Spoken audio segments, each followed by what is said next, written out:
যদিও নিজে আমি কখনোই খুব ভালো খেলোয়াড় ছিলাম না, কিন্তু কিন্তু না ভাই, সত্যি কথা বললাম, হাসার কি আছে? আমাদের একটা পরিকল্পনা আছে যে ঢাকা শহরে, আমি তোমাদের সাথে আলোচনা করছি কারণ আমাদের আজকের বিষয়টি হচ্ছে দেশ গড়ার পরিকল্পনা। আমরা আন্দোলন করেছি দেশের মানুষকে সাথে নিয়ে, দেশের মানুষের সহযোগিতায় আমরা আন্দোলন সফল করেছি, কিন্তু তারপরে কি, তারপরে তো আমাদের যেতে হবে, দেশটা আমাদেরকে গড়তে হবে।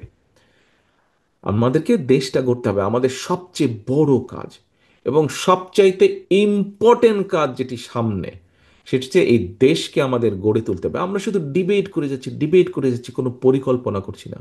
আমাদেরকে তো পরিকল্পনা করতে হবে। 20 কোটি মানুষ, প্রতিদিন মানুষের সংখ্যা বাড়ছে, সমস্যা বাড়ছে।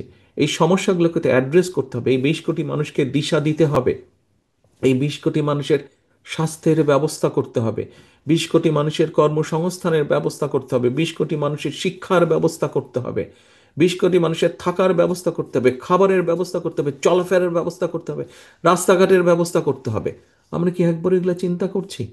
আমরা শুধু দোষ দিয়ে যাচ্ছি একজনকে আরেকজনকে। আমাদেরকে খেলোয়াড় বের করতে হবে।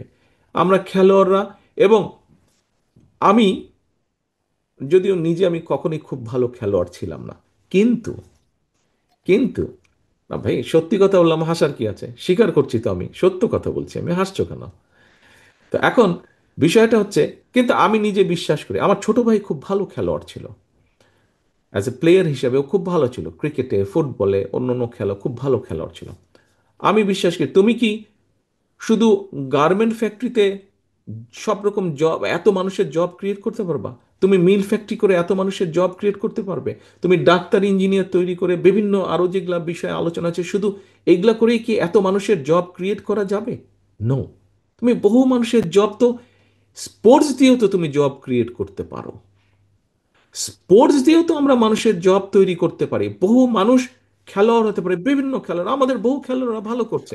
কেন খেলোয়াড়, প্রফেশনালি খেলোয়াড় হতে, কেন আমাদের ছেলে মেয়েরা প্রফেশনালি খেলোয়াড় হতে পারবে না? এই যে রিজভি ভাই একটা দেশের উদাহরণ দিয়েছে, অনেক দেশকে আমরা দেখেছি যে তারা তাদের টিম তৈরি করেছে, ফুটবল টিম, ক্রিকেট টিম তৈরি করেছে, তারা পুরা টিমের খেলোয়াড়দেরকে তারা বিদেশ থেকে নিয়ে আসছে।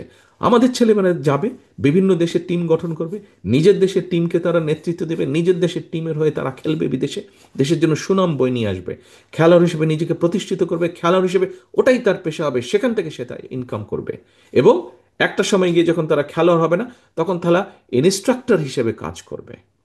তারা বিভিন্ন, আমাদের বিভিন্ন খেলোয়াড় প্রতিষ্ঠান থাকবে, স্কুল, কলেজ, ইউনিভার্সিটি থাকবে, সেখানে তারা ইনস্ট্রাক্টর হিসেবে কাজ করবে। অর্থাৎ আমাদেরকে বের করতে হবে কোথায় কোথায় কোথায় আমরা মানুষের কর্মসংস্থানের ব্যবস্থা তৈরি করতে পারবো।